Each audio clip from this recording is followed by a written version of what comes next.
Retour sur le plateau de KTV et le plateau du temps de parole. Un temps de parole qui sera consacré une nouvelle fois à la PMI, mais c'est du côté de la majorité du Conseil Général, c'est Nomani Hosseini qui est avec nous. Eh bien, il va s'exprimer sur la situation de la PMI, mais pas que ça, vous allez voir. Il va également s'exprimer sur les déclarations de Sarah Moussoun. Nomani Hosseini, vous êtes président de la majorité au sein du Conseil Général de Mayotte. Bonjour. Bonjour. Merci d'avoir accepté notre invitation. Les informations qui ont été données sur KTV avec ces déclarations, avec ces images, c'est une situation totalement inadmissible. Là-dessus, vous êtes d'accord ? Tout à fait, je suis d'accord. Alors, juste pour rectificatif, en fait, c'est pas que je suis en colère. Oui. Je suis pas, en tout cas, par rapport à ce qui a été dit, j'ai voulu en tout cas expliquer aux Mahorais la situation, pourquoi on en est arrivé là. Mais effectivement, il y a une situation qui est en tout cas qui est pas acceptable. Alors il faut expliquer aux Mahorais, à la population mahoraise, qu'ils comprennent. Oui, alors expliquons-leur. Nous, on n'a pas pu expliquer parce que c'est pas notre métier. Nous, on a montré la réalité des choses. Elle est lamentable, elle est dramatique, vous en convenez. Et ça ne change pas depuis l'ère Sarah Moussoun, après Jacques-Martial Henry, vous y êtes aujourd'hui en tant que président de la majorité. Il n'y a rien qui se passe, on a l'impression qu'il n'y a rien qui avance. Il faut que les médias s'en mêlent pour que les choses bougent. Alors non, au sein du groupe en tout cas, avec mon collègue Jacques-Martial Henry, on travaille beaucoup justement dans ce sens-là, dans tout ce qui est social et médico-social, et notamment dans le cadre de la PMI. Donc il faut comprendre en tout cas que cette situation, ça ne date pas d'hier, d'aujourd'hui, mais auparavant, avant la décentralisation en tout cas, il y avait les PMI qui a été assurés par l'ADAS via les dispensaires. Oui. Donc les dispensaires qui en avaient un peu partout. Maintenant, l'ADAS a arrêté les dispensaires et de facto a donné les missions de la PMI au Conseil général de par la loi. C'est la loi en tout cas qui le dit. Et qu'on a les dispensaires, il n'y en a plus dans toutes les villes comme il y avait avant. C'est dans 3 ou 4 secteurs qui est Mramadoudou, Kahani, Djoumounié et Mamoudzou Petiter. Alors qu'on savait très bien que toute la population se dirigeait vers les dispensaires pour chercher du soin ou du confort. Donc maintenant qu'il n'y a plus les dispensaires, les gens, la population qui n'a pas de moyens de se déplacer, par exemple de Kanikeli ou à Beni, ou de Beni aller à Mramadoudou, eh bien, se dirige vers les PMI pour chercher du réconfort, pour chercher du soin. Oui. Et le soin, ce n'est pas la mission du Conseil général non plus.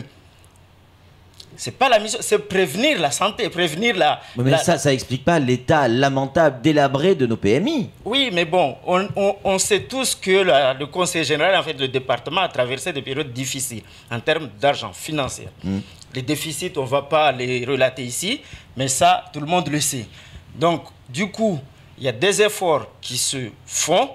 On prend des missions qui n'appartiennent pas au Conseil général, mais on assume. Donc, du coup, avec la masse de la population qui est à prendre en charge, alors qu'on ne devait pas, parce qu'on ne fait pas du soin. Et les consultations, là encore, c'est encore un autre sujet. On fait des consultations parce que dans les zones rurales, on n'a pas les médecins libéraux, c'est l'actualité là actuellement. Dans d'autres départements, en métropole, en outre-mer, les PMI sont pratiquement pris en charge par les médecins de famille qui sont les médecins libéraux, qui font des actes et qui se font rembourser par la sécurité sociale.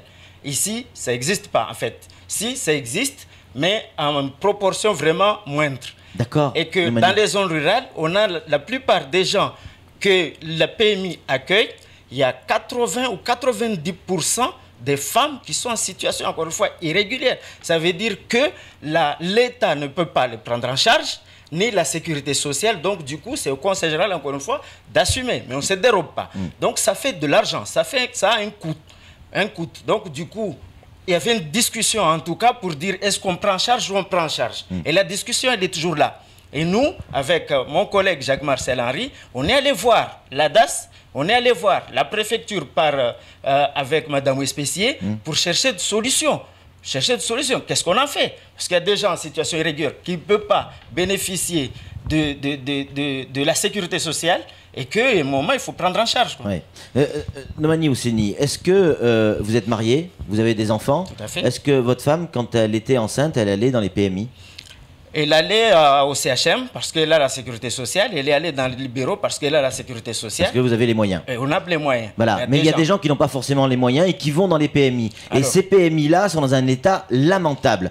Qu'est-ce que ça coûterait, monsieur le président de la majorité, qu'est-ce que ça coûterait de mettre, ce ne serait-ce que des toilettes, d'alimenter en vaccins ou en seringues les PMI? Qu'est-ce que ça coûterait d'acheter les rouleaux de papier pour essuyer le gel des femmes après c'est là où on se dit, là vous nous donnez des grands discours politiques, on est bien d'accord, mais ça ne représente pas grand-chose puisque les femmes elles-mêmes, les infirmières, vont acheter avec leur propre denier.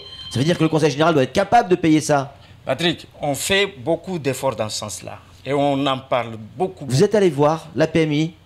Tout à fait, mais le PMI de Passamenti particulièrement, c'est un dispensaire, un ancien dispensaire. On avait logé les PMI dedans. Maintenant, CHM me dit, okay, les gars, dégagez. Dégagez de notre bâtiment, de notre enceinte. Donc du coup, on a mis des conteneurs en quelque sorte, ou des algécos. Mais les toilettes, ça c'est un terrain ou un bâtiment qui appartient au CHM qui nous a virés. Donc on fait des efforts. Le conseiller fait des efforts. Si le président Zaïdani a choisi le DGS, donc qui vient d'arriver, c'est parce qu'il a de l'expérience à ce niveau-là, à ce domaine-là, parce qu'il a travaillé dans l'hospitalisation, dans le monde hospitalier en tout cas. C'est surtout ça par rapport au PMI, par rapport à l'action sociale du Conseil général qui a fait qu'il l'a recruté. Mais là, en ce moment, on n'a pas arrêté. On en parle avec Jacques, on le dit haut et fort, et le président, il est sensible. Sachant que là en ce moment il y a de nouvelles constructions, des PMI qui sont en cours, qui sont lancés, il y a des marchés qui sont lancés. On n'attendait pas que Sarah vienne ici pour que justement qu'on accélère. Ça a été fait, mais avec les moyens qu'on a actuellement, on choisit la santé, la protection de la santé effectivement.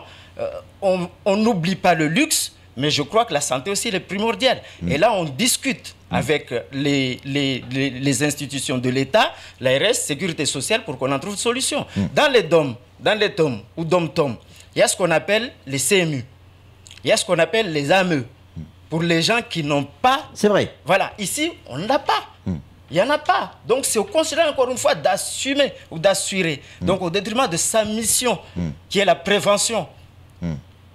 Et le social aussi. Hein, et le social. Ouais, non, par rapport à Samuel Baucher, le rédacteur en chef de France Mayotte Matin, a une question à vous poser, Nomani. J'entends parfaitement vos arguments et vous avez raison. Ils sont incontestables, il n'y a pas de souci. En attendant, pour être allé moi-même à Passamenti, qui est un peu particulier puisqu'il est, lui, rattaché, enfin le centre PMI est rattaché au dispensaire juste à côté. Il y a un dispensaire qui est tout neuf qui est peint, avec une pharmacie qui est pleine. Par contre, juste à côté, en effet, il n'y a que des femmes et des enfants dans la PMI, mais il n'y a plus de vaccins. Il n'y a plus de papier, il n'y a plus rien du tout. Quand elle passe les commandes, c'est au début du mois, sans certitude que ça arrive dans le mois ou même à la fin du mois. Parfois, ça n'arrive jamais. Quand les vaccins sont là, les seringues ne sont pas là. J'ai vu de mes yeux vus un carton livré, vide. Où vont ces seringues? Le contenu a disparu. Il y a quand même un réel fonctionnement. En effet, les personnes qui travaillent... Je fais une question. Les personnes qui travaillent à l'intérieur ne se plaignent pas. Elles voudraient juste que le minimum soit là. Alors, je salue encore une fois le personnel donc, du Conseil général, donc, notamment du particulièrement PMI, qui font un travail remarquable en tout cas, et qui gardent leur sang-froid pour accueillir des gens en tout cas nécessiteux. Mais là, la question du vaccin, encore une fois, ça relève du soin ou de la prévention d'une épidémie. L'épidémie. Et ça, c'est l'ARS. D'accord? C'est l'ARS. C'est l'idée de la discussion, c'est l'objet de la discussion qu'on avait eue récemment. Donc, on a, nous, estimé, et c'est le cas, on a payé en tout cas les années précédentes, près de 3 millions d'euros par an. 3 millions d'euros par an dédiés à ces vaccins. Sans parler du personnel, enfin des charges qui viennent, hein, l'électricité, les locations des bâtiments, mais 3 millions d'euros par an, enfin 2 millions et quelques qu'on a estimé et qu'on a payé pour les vaccins. Et ça relevait de l'ARS. À un moment, il y a eu une menace du Conseil général d'abandonner les vaccins. C'est catastrophe en termes épidémiques. 3 millions d'euros par an. On a estimé 3 millions, mais on a dépensé 2 millions. Catastrophe. Donc on est allé voir l'ARS. On est allé voir, on fait une convention. Ok, on fait une convention. La convention, c'est quoi? C'est au CHM de nous livrer les vaccins, les médicaments en tout cas, parce que le Conseil général n'a pas le droit d'acheter des médicaments, ce n'est pas son rôle. Les vaccins, et à nous de les appliquer. Mais à un moment, c'est que le CHM, on n'a pas la main sur le CHM. On reçoit à compte-gouttes les vaccins. Donc là, récemment, on savait qu'en septembre, il allait y avoir une rupture totale. Une rupture. Donc c'est pour ça, c'est l'objet qu'on a fait appel. On a écrit au préfet, madame Espécier qui nous a reçus, on a relaté le cas, et il proposait de nous donner 500 000 euros. C'est des vaccins déjà on a dépensé, nous, le conseiller met la main dans la poche pour payer 1 million d'euros, payer des vaccins. L'ARS qui nous envoie un petit peu pour finir jusqu'en septembre, et on nous propose 500 000 euros. On est loin du compte. Septembre. Donc du coup, on est là, septembre est arrivé, il n'y a pas de vaccin. Donc du coup, il y a quand même des cartons on qui nous arrivent. propose. Il y a des cartons qui arrivent qui sont vides. Il y a une convention qui va se faire. Ils vont où ces vaccins? Il y a une convention qui va se faire. C'est pas que les vaccins. Hein. Il y a une convention qui va s'être signée avec l'ARS, nous octroyer 1,8 million d'euros. Justement pour ces vaccins. Mais 1,8 million d'euros sur 3 millions, parce que nous on a estimé 3 millions, et encore 3 millions. Parce qu'avec l'immigration clandestine, ça ne va pas s'arrêter, ça va s'augmenter. C'est ce qu'on voit, hein, on vit tous les jours. Donc 3 millions d'euros, on nous donne 1,8 million. Donc il y a 1,2 million qui a cherché. C'est encore le Conseil général de mettre la main dans la poche. J'ai pris un mauvais exemple, excuse-moi Patrick, mais le gel pour les échographies, le papier, fourniture courante de soins, on va dire, pour justement la fonction même du PMI, ne sont même pas là. Là, j'ai pris les vaccins, ok, c'était pas la mission. Mais les serviettes, les papiers, les gants, le savon, il n'y a plus rien. Il n'y a plus rien. Là, par contre, il y a vraiment un réel dysfonctionnement. Une réponse. Donc, moi, ce que j'ai proposé, à ce qu'on donne au PMI de gérer ou de commander en fonction de leurs besoins, de gérer ces produits-là. De gérer ces produits-là, et il sera responsable à leur utilisation. Parce qu'effectivement, de Kaweni aller à Kanikeri, on ne peut pas savoir ce qui va se passer donc entre-temps. Donc alors que si c'est le PMI, c'est la DSDS en tout cas qui gère, mais il est responsable de l'utilisation. Il dit combien il en a besoin par an, on l'octroie la subvention, on fait la commande et il l'a en fonction de ce qu'il a demandé. C'est à lui de gérer.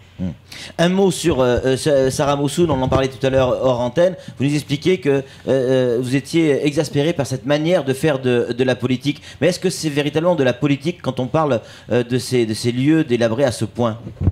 Elle n'est pas, en tout cas, étrangère à cette situation.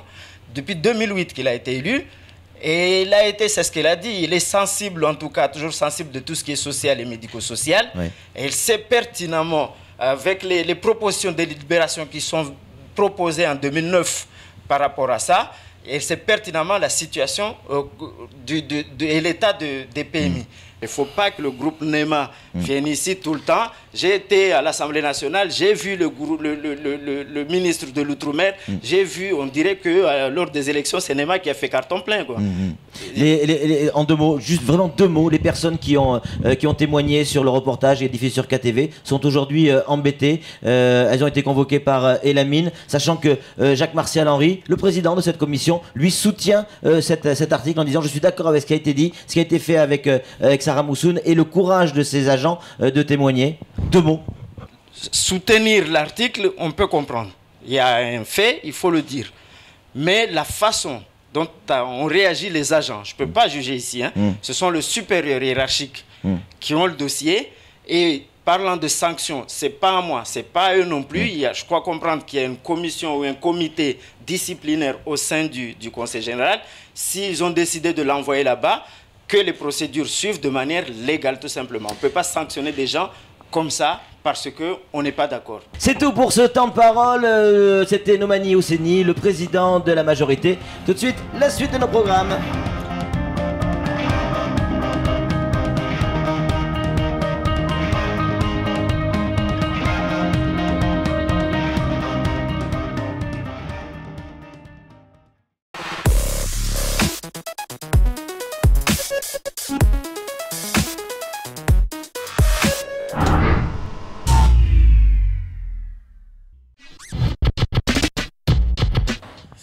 Salut. Mais vous êtes qui? Je suis Samuel Baucher. C'est vrai en plus. Oh, dis donc.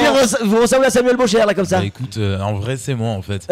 Mais comme par peur de représailles, je me déguise toujours. Allez, dans le faux journal. C'est moche.